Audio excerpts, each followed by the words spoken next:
Good morning. Ngasigi leapo numit ko leapo numit ki card ki message ngase ado leapo gi number zaina haragadi number se 69 lere kala da angang bagumba kai gumba mai sina bi bare ko adu amana chak thunga da khoina hape aba se red color ki chabe aba poda me ta mai toroga hape ko du malai ko ado ham da koi cards ki message ngase adu timing afaba so hape ki ngase ko ngasi ko na timing afaba ke leke hape do adu ma se minera se ko sile ko han ba cards da leire ani shu ba cards da leire home super cards le ko first card second card and third card ko ama khala se ko hadi first consider second consider natraga third consider ama khala se ko aduga timing afaba su ko adunga sai Tuesday ni na hadi cleansing nungjing to boko pa ama malai to piu ko mung man da hadi Saturday gi to bu mai na hadi same adu mai na se gi nimit to ko hadi cleanse to boko pa ama du ma am to piu aduga again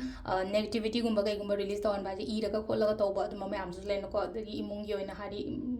khoi gi asum rock salt gumba kai gumba ha pa ga keno to thok ko to pa adu ma am do loin to piu ko adu ma le ko ado similarly ado keno su to rese ko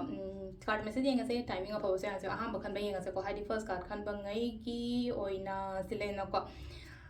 ki ba khang da ngai hai tare ko ngasi ki numit se leina ko thabak to matam da ki gano moi seng na leina ko hadi ai do hadi ngamni hai ba gi to mai taro ko mai na ko ma to bio ko kai kai no khar khallaga le ko sida hadi major oina hai tare ko thabak khang ki kai gi matang da aina khallaga le ba aina ninga ga le ba thabak to phajana to bi ba ko pi ba darkar oi ko sida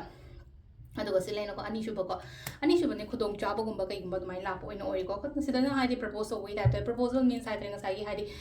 mean a proposal ko khatang na te ko thaba in khang da su lena ko hadi proposal ama ke no ma ai ngon offer ama kari ama mai na la po ko sina ani shuba le ko ahum suba cards na sile se ha ka no ko sida lady se koi gi ko challenge ma'am अमा लेरगा सु तुम आइना तौदोरी बथबक से तुम success को मकई गुम सु लेगनी को सिजना कोई कार्ड मेसेज लेरे टाइमिंग ने की पुंग मंगा ग मिनिट को हम देना तरुक मिनिट यांखै हम दोय फाव मा लेरे कनो से को ngasi कनो से को कोई टाइमिंग एना हारसने को